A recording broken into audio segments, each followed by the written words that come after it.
بەڵێ بەڕێزان بۆ قسەکردن لەسەر ساڵیادی ڕاگەاندنی کۆمەڵ و میوانداری بەڕێز مامۆستا ئەنوەر سەنگاوی ئەندامی ئەنجومەنی باڵای کۆمەڵی دادگەریمان کردووە. مامۆستا گیان سڵاوت لێ بێم کاتت باش. وەک هەمیشە و پرسیارە ئاراستەی جەنابەت دەکەین کۆمەڵی دادگەری بۆچی ڕاگەاندرا؟ بەڵێ بەنای خۆی گەورە میهرەبان دیارە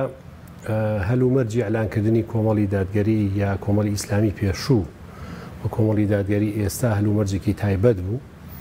لە سەردەمی ناومێدی بوو بۆ ئیسلامیەکانی کوردستان کە بەڕاستی بێهیواییەک ناومێدیەک ڕووی کرد بۆ کادرانی بزوتنەوەی یەکبوونی پێشوو لەوەی کە ئەو حیزبە لە ڕێچکە و ڕێگە ڕاستەقینەکەی خۆی کە ڕێگەی خزمەتی ئیسلام و هەروەها کارکردن بە ڕاوێژ و هەروەها پێشخستنی بەرژەوەندیەکانی جەمعەکە لایدا بوو بەداخەوە و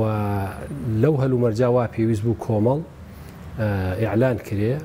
لەلایەن زۆرینەی ئەندامانی سەرکردایەتی هەڵبژێراوی کۆنگرەی یەکبوونەوە ئەم هەنگاوەنرا بە سەرکردایەتی جەنابی مامۆستا عەلی باپیر کە ئامانج لێی ڕزگارکردنی کۆمەڵ و ئەو تەیارە ئیسلامیە جیهادیە بوو لەو قۆناغا لەو ناومێدیی باڵی کێشابوو کە بەسەر حیزبەکە لەو مەرحەلەیە بۆیە ئەو هەنگاوە هەنگاوێکی بێرانە بوو و بەڕاستی زۆر حەکیمانەش هەنگاوەکەنەرا و خودی جەنابی سەرۆکی کۆمەڵ مامۆستا عەلی باپیر ڕۆڵی گەورەی بینی لەو پرۆسەیە کەم کەس یا هەر توانێت بڵێن کەس نەبوو ئەو جورئەتەی هەبێت لەو قۆناغا هەنگاوێکی وا گەورە بنێەوە لە ناو حیزبێکی چەکداری جیهادی خاوەن چەک ئەم هەنگاوە بنێ بەبێ ئەوەی هیچ ئاژاوەیەک دروست بێ هیچ کوشتارێک دروست بێ هیچ خوێنێک بڕێژرێ الحەمدولillah ئەو هەنگاوە گەورەرا بەڵام بەو هەنگاوەش جەماوەری مسلمانی کوردستان و جەماوەری ئەو بزوتنەوە ئیسلامی بەڕاستی بوژانەوە و جارێکی تر قۆڵی خەباتیان لێ هەڵماڵی و هاتنەوە ساحەی تێکۆشان و زۆر باشە. مامۆستا ئەنوەر هەر پارتێکی سیاسی لە گۆڕەپانەکەدا تایبەتمەندیەکی خۆیە ئەدەبیاتێکی کارکردنی هەیە. لە ئێستادا کۆمەڵی دادگەری بە چ تایبەتمەندیەک دەناسرێتەوە؟ کۆمەڵی دادگەری بە موڵکی هەمووانە ناسرێتەوە. یەکێک لە تایبەتمەندیەکانی کۆمەڵ ئەوەیە کۆمەڵ کار بۆ خۆی ناکات. کۆمەڵ بەرژەوەندەکانی میلەت و خەڵک و پرۆژەی ئیسلامی خستۆتە پێش بەرژەوەندەکانی خۆی. کۆمەڵک و حیزبێکی هەژارە. قیادەکانی خەڵکی هەژارن. خەڵکی ڕەشوڕوتی ناو میلەتن. و ئەو هەنگاوانەی کۆمەڵ ناوێتی ئەیتوانی لە بەرژەوەندی خۆی لە بەرژەوەندی حیزبەکەی لە بەرژوونی کادرەکانی لە بەرژەوەندی سەرکردایەتەکانی کۆمەڵی هەنگاو بنێت کۆمەڵێک بنەمای ئەساسی کە حیزب و جەمعەکەی لەسەر دروست بوو کە 25 خاڵ بوو ئەو کاتە ئەوانە فەرامۆشکە لە پێناوی بەدەستخستنی بەرژەوەندەکانی خۆی و ئەندامەکانی ئەمەی نەکرد. کۆمەڵ هاتوۆتە گۆڕەپانەکەوە ئەوەی کە پێی ئەناسرێتەوە کۆمەڵ حیزبێکە ئەوێ بانگەوازی ئیسلامی بکەێنێ. کۆمەڵی دادگەری ئەوێ مسلمانان و میلەتی کورد و هاوڵاتیەکانی پەروەردەکراون خاوەنی خولوقی بەرز بن خاوەنی ڕەوشت و ئاکاری بەرز بن. کۆمەڵ داواکە حکومڕانی لە هەلێمی کوردستان حکومڕانێکی سەرڕاز بێ دوور بێ لە گەندەڵی. کۆمەڵ حتا ئەو نمونانەشی پێشکەشی کردووە لە کایە سیاسیەکانی هەرێمی کوردستانە لە پەرلەمانی کوردستانە لە پەرلەمانی عێراقا لە حکوومەتە لە حکوومەتە خۆجیەکانە لە پارێزگاکانە حتا ئەو خۆراغانەی بەشداری حکوومەت کردو نمونەی جوانی پێشکەش کردو لەوەی کە ئەم حیزبە سیاسیە ئێوە خزمەتکە ئەمە دروشمە سەرەکیەکەیەتی لە پێناوی تەحقیقکردنی دادگەری و ئامانجە گشتیەکان زۆر جار تەسحی زۆر گەورەی دراوە موامرە زۆر لە کۆمەڵ کراوە کۆمەڵ زۆر هەوڵ درراوە بووی پرایوەز بخرێ هەر لە سەرەتای ئەلانکردنیەوە لە ساڵی 2023 واتە 2 ساڵ دوای ئەلانی کۆمەڵی دادگەری هەموو هەوڵەکان بۆرە ئەوە بوو کە کۆمەڵی دادگەریە کۆمەڵی ئیسلامی ئەو کاتە پەرایەز بخرێ لە ناو ببرێ نەهێڵڕێ حتا لە پرۆسی سیاسیشە ساڵی 2005 هەموو حیزبە سیاسیەکان بەبێ جیاوازی هەر هەمویان خۆیان کۆ کردەوە لە تەحالوفێکی سیاسیە وەنای خۆیان نە تەحالوفی کوردستانی کۆمەڵی ئیسلامی ئەو کاتیان خسە دەڕۆی تەحالوفەکە و ئەو کاتە سەختترین و ناڕەحەتترین قۆناغی کاری کۆمەڵ بوو کە جەنابی سەرۆکی کۆمەڵ و ئەمیری کۆمەڵی ئەو کاتە سجن کرابوو بەناحەق لەلایەن ئەمریکەکانەوە وەک ژمارەیەکی زۆر لە قیادات و سەرکردایەتەکانی کۆمەڵ خزیێن ڕابوونە سجنەکانەوە بەناحەق و تەنها لە یەک ڕۆژە لەو مەرحەلەیە 600 کادری کۆمەڵ خرایە سژنەکان و بەندکران. کۆمەڵ لەو کاتە هێشتا پرۆسی سیاسی ڕەت نەکرد، زیمانی حیواری ڕەت نەکردەوە، هات بەشداری پرۆسی سیاسی کرد ئەگەر هەموو ئەگەر و ئەوونیەتەکانەوە بوو کۆمەڵ پەرایوەز بخرێ و لەگەڵەوەشتا مفاجئەیەکشی تۆمار کرد. لیستی تەحالوفی کوردستانی چەند کورسی هێنابوو، کۆمەڵ 2 کورسی خۆی بوو، 2 کورسیەکەی خۆی خستەوە لیستی تەحالوفی کوردستانی، چونکە بەرژەوەندی خەڵکو و هەرێمی کوردستان و میلەتی کوردی پێش بەرژەوەندی خۆی خست. جەماوەری کوردستان ئەمایان بینی و هەموو قۆناغە جیاجیەکان ئێمە ئێستش لەگەڵ جەماوەری خۆمانین بەوە ناسراوین کە خزمەتکاری خەڵکین، چی لە بەرژەوەندی خەڵکا بێ ئەوە بێ. ئەمڕۆ لەم ڕۆژگارە قۆناغ بووە، خەڵک پێویستی بە هاوکاری بووە، ئێمە هەموو ڕێگەیەکمان گرتووەتە بەربووی هاوکاری خەڵکی هەژاری ئەم میلەتەی خۆمان بکەین. لە هەر مەرحەلێکا لە هەر قۆناغێک خەڵک و جەماوەری کوردستان چی پێویست بوو بێ کۆمەڵ ئەوەی کردووە. مامۆستا ئێمە دەزانین کە کۆمەڵی دادگەری ئێستا لە ڕابردووشدا کەمتر وا بووە بەشداری کابینەکانی حکوومەت بکە و لە پرۆسی سیاسی و عێراق و هەرێمی کوردستاندا چه ڕۆڵێکی بینیوە و چی بۆ خەڵک کردووە؟ بەڵێ ئێمە لە پرۆسی سیاسیە بەو نیەتی کە لە پێشەوە باسم کرد بۆ نێتە بەشداریمان کردو. ئێمە بۆ ساڵی 2010 من بۆ مێژووی گەڕمەوە کۆمەڵ خاوەنی 4 کورسی پەرلەمانی کوردستان و 2 کورسی پەرلەمانی 3 کورسی پەرلەمانی عێراق بوو یا 2 کورسی پەرلەمانی عێراق بوو. کاتێک ویستی بەشداری لە پرۆسی سیاسیکا لە هەرێمی کوردستان 39 خاڵی پێشکەشی ئەو کابینە نوێیە کرد کە ئەو کاتە ئەویسترا پێک بهێنرێ. 39 خاڵ. ئەم 39 خاڵە 35 خاڵی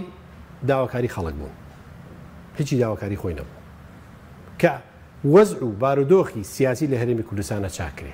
و گەندەڵی نەهێڵێ و هێزی پێشمەرگە یەخرێ و هێز لەشکردارەکان دەستی حیزبیان لێ دوور بێ، گەندەڵی لە مؤسساتی دەوڵەتە هەڵگیرێ، هاوڵاتیانی کوردستان بە یەک چاو سیرکرێن، ئینتیمای حیزبی قیاس نەبێ بۆ خزمەت، ئینتیمای حیزبی نەبێ بە پێوەەر بۆ پێشخستن و دواخستنی هاوڵاتیان، بۆ بەرزکردنەوەی پلەی مۆزەفەکان، دەستی حیزب لە حکومەت دەرکرێ، حکومەت بێ هێزی میلیشایی لە ناو حکومەتا دوور کرێتەوە، حکومەتی هەمووان بێ و هەروەها ئەوە لەو کاتەوە داواکارەکانی بووە کام داواکاریانە تحقیق نەبوو لە ساڵی هەل لەو هەردوای خاڵەکانیان جواب نەدایەوە و پێمان جێبەجێ ناکرێ و کابینێ کۆمەڵی دادگەریە کۆمەڵی ئیسلامی و کاتی ئەعلانی کرد کە حیزبێکی ئۆپۆزیسیۆنەوە کار بۆ ئەم پرۆسەکە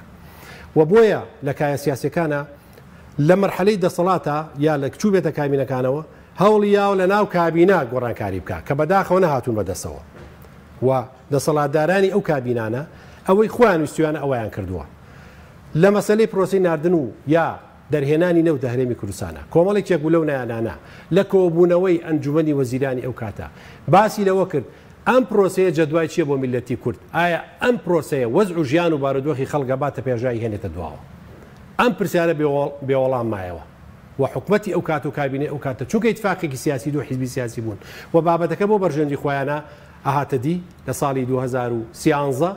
ئەوە بوو نەتیجە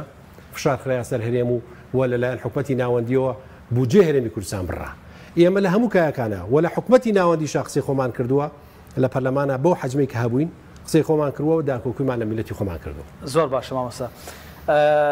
مامۆستا حەزەکەم پرسیارێکی خەڵک بکەم کە هەمیشە ئێمە لە ناو خەڵکین و زۆر جار لە سۆشیال میدیای پەیام ئەو بابەتە بۆ بابەتەکانی سۆشیال میدیاکە ئێمە دەوروژێنرێکە بەشێک لە سەرکردەکانمان لە بۆنەی دیاریکراو یاخود کاتێک کە قسە بۆ خەڵکێک دەکەن باس لەوە دەکەن خەڵک بە ئەندازەی 4 کورسی یا بە ئەندازەی 6 کورسی یا بە ئەندازەی 7 کورسی متمانەی داوە بە کۆمەڵی دادگەری بە هەر ئەوەندەش چاوەڕێ لە هەڵوێستە سیاسیەکانی ئێمە بکات. لە هەمان کاتدا ئێمە دەزانین کە بە ئاشکرا خەڵک لە بەرنامەکانمان کە پەیوەندی دەگرێ چاوەڕوانەیەکی زیاتریان لە کۆمەڵی دادگەری هەیە وەکو ئۆپۆزیسیۆنێکی کارا کە لە ڕابردوودا لە بەشێک لە قۆناغەکاندا ئەگەر سەرمەشقی ئۆپۆزیسیۆنەوە بێ فشارێکی زۆر بۆ لەسەر حکومەتی هەرێمی کوردستان و لەسەر ئەو پرۆسە گەندەڵیەکە یەکێتی و پارتی بەڕێوەی دەبن. ئێوە چۆن دەنگدەرەکانتان ئاش دەکەنەوە چۆن هاونیشتیمانیان ڕادەکێشن بۆ لای خۆتان بەوەی کە چی دیکە ئەو وەڵامە بە ئەوان نەدەن کاتێ دەڵێن چامان لە کۆمەڵی دادگەریە هەنگاوی تر بنێ بۆ نمونە زۆربەی کات ئەو گلەیەمان لێ دەکرێت کە لە چوارچەوەی بەیاننامە پێویستە بینە دەرەوە وەڵامی ئێوە بۆ ئەو خەڵکانە چییە؟ باڵێ دەستخۆش بێ کە ماوە سەزانە پرسیارەکە زۆر جوانە تەبەن ئێمە وەکو کۆمەڵ وەک خۆمانین ئەو ڕۆژەی ئەلانی خۆمان کردەوە تا ئێستا لەسەر ئەو بنەمایانی کە دروستبوون ماوینەتەوە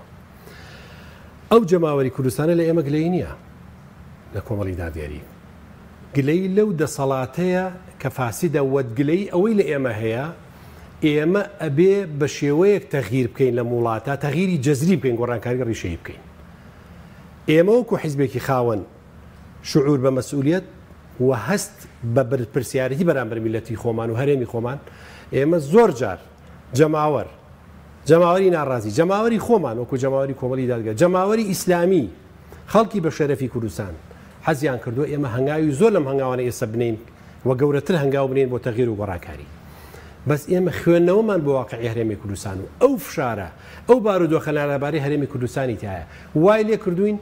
هەندێ هەنگاو نەنین و هەنگاوەکانمان مەسئولانە بێ نامەسئولانە نەبێ و هەرێم نەخاتە فشارە ژێر فشارێکەوە بارودۆخێکەوە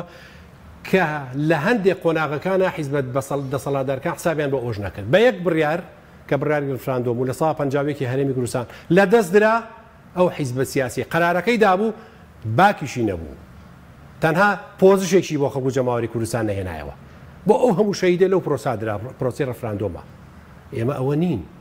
ئێمە مزایدە ناکەین ئێمە متاجرە ناکەین بە چارەنووسی میلەتی خۆمانەوە بۆیە خەڵکو جەماوەری کوردستان ئەڵێ کۆمەڵ ئێوە هەڵوێستەکانتان تاریختان ئەو هەنگاوانەی ناوتانە زۆر گەورن بۆ تەغیر داوای هەنگاوی جەزری و گەورەترتان لەکەین بەس ئێمە کە نەمان ناوە ئێمە کە هەندێ بابەت هەیە کە زانیمانە مەترسی لەسەر بارودۆخی هەرێمی کوردستان و ناتەبەی دروستەکە و بارودۆخی هەرێمی کوردستان بەرەو ئالۆزی بەرەو کێشە ئەبا نەمان ناوچکە شعور بە مەسئولیتمانێ بەرامبەر میلەت وڵاتی خۆمان وەسپاسی و جەماوەر و خەڵکە دڵسۆزاکەین کە ئەو گومانە باشانەی بە ئێمە هەر بووە و هەر بەردەوامیشین ئێمە کۆڵمان نەداوە لەوەی کە هەوڵی چاکسازی پەکخەین هەر خەریکی لە هەر شوێنێکا بین لە هەر مۆقعێکا بین فشارمان هەیە ئەگەر تەنها خۆمان لە بارەگەکانی خۆمان و لە کەناڵەکانی خۆمانەوە قسە بکەین و داوای چاکسازی بکەین گەندەڵی ئەم حکومەتە ئاشکراکەین داوایان لێ بکەین بەزەیان بە میلەتی خۆیان نابێتەوە چیتر ئەو میلەتە نەخەنە عەزابەوە واوە قسەی خۆمان هەرەکەین بۆیە ئێمە کۆمان نەداوە لە هەر هەنگاو لە هەر مەرحەلێکا چی پێویست بێ بۆ ئەداتە بەو شێوازە قسەمان کردو زۆر باشە مامۆستا کۆمەڵی دادگەری وەک پارتێکی ئیسلامی ڕەسەن لە هەرێمی کوردستان چی کردو بۆ پاراستنی بەها باڵەکانی میلەتی کورد و دەستگرتن بە هێشتنەوەی شوناسی ئیسلام بەسەر میلەتی کوردەوە وەکو چەترێک ئێمە ئەم بابەتی پاراستنی قیەمی و مەبادی ئیسلامی میلەتی کورد و ڕەوشتە باڵەکانی میلەتی کورد خەتی سوورە لای ئێمە هەر حکومەتێک هەر دەسەڵاتێک لە بەغابێ لە هەرێمی کوردستان هەر پەرلەمانێک هەر موسسەیەک تەجاوزی ئەو خاڵە بکە و بی ئێوێ بنەما گەورەکان بنەما ئیسلامی بەرزەکانی و ڕەوشتە و ئەخلاقە بەرزەکانی ئەم میلەتە بخاتە ژێر پرسیارەوە ئێمە بەرامبەری وەستینەوە بە پرۆژە بە ڕێگەی مەدەنی بە هەر شێوازێ بۆمان بکرێ بۆیە ئێمە پارێزەری قیەم و دین و ڕەوشتی ئەم میلەتە بین ئینشاڵڵا و هەرواشمان کرد بە لەگەڵ بە ئەرزی واقع لەو پرۆسە سیاسەیە کە گوزارانانە تایەسە و ئێمە بەردەوامە بین بەڕاستی لەسەر ئەم بابەتە پرۆژەی پەرلەمانی بێ هەنگاوی سیاسی بێ تەحالوفاتی سیاسی بێ داکۆکیکردن بێ بە هەر شێوازێک لە شێوازە مەدەنیەکان ئێمە خەریکە بین بۆ ئەوەی کە وەیە ئاخر پرۆژەش کە جەنابەت حتمەن ئاگاداری و جەماوەری خۆشەویستی ئەزانن کە ئەویش